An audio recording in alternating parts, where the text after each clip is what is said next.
Well, joining us from Tehran is Foad Izadi. He's a professor at the University of Tehran's Faculty of World Studies. Good to have you with us. So, first of all, we could start with these strikes on Iran and the damage that it's done. We're hearing strikes on the oil storage, strikes on some oil refining facilities, strikes even on water desalination plants.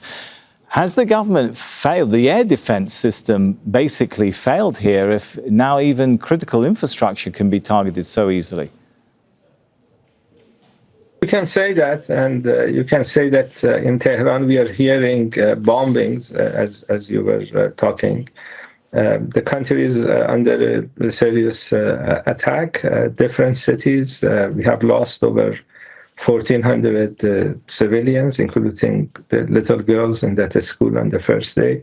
So these are very tough situation, difficult situation. I think the reason for attacking the oil facilities a few hours ago was because the U.S. military forecasted that we will have rain today, and we are having rain today. And, they can forecast these things, especially a few hours before the rain.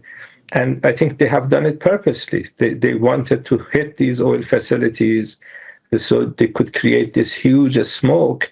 And with rain, all this contaminated rain, it looks like black ink. Is this likely to stir resentment against the Iranian authorities from the population who, might obviously will be facing the fallout of this in their lives and maybe even at petrol pumps and the availability of oil?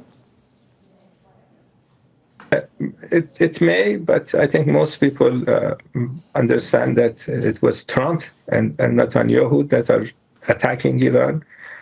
We didn't have black ink rain before these attacks. And this is, we have dams around Tehran in other cities.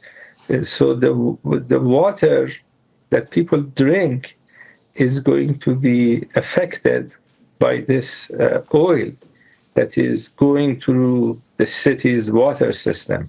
So people are going to get sick if these type of attacks continue, and I don't see any reason why. We don't have any signs that Trump and Netanyahu are stopping their war against Iran. So I think we are facing a serious environmental disaster, and I'm not sure. You probably need to talk to someone who has expertise in this type of environmental situation where you have oil facilities hit, rain is coming down, dams are polluted with this oil rain, and whether that water can be used. These are technical issues. I don't know, but I know that we are facing very serious situation. And we've had in just the last few minutes a threat by the Israelis saying they will go after, in a statement published on X in Farsi, they'll go after whoever is appointed to take over the position of supreme leader.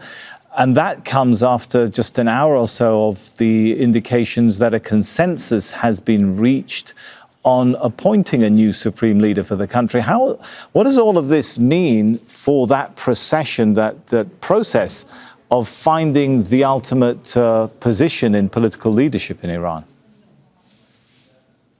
It will mean that the country, the other side, the United States and Israel, don't want Iran to go back to a normal setting.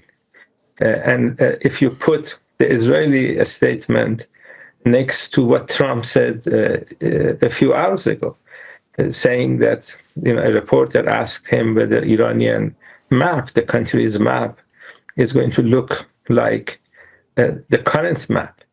And Trump's answer was probably not. So it seems they are planning to disintegrate Iran, to Balkanize Iran. I think Trump is interested in separating the oil-rich sections of Iran, which is on the other side of the Persian Gulf, the northern side of the Persian Gulf, he would probably put someone in charge of the oil-rich sections, and he wouldn't have much use for the rest of Iran. So other parts of Iran could be taken over by neighboring countries or just left alone.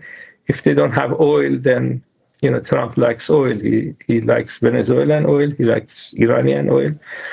So this is the plan. So you need to have a government that is not functioning. You don't have a leader.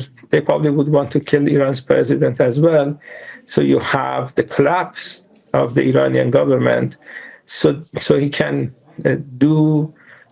change Iran's map. This is what he's talking about now. They're going to fail. We can talk about the reasons why they're going to fail. But I think this is the plan they have. All right, we'll leave it there. Thank you, Foad Izadi from the University of Tehran. Thank you.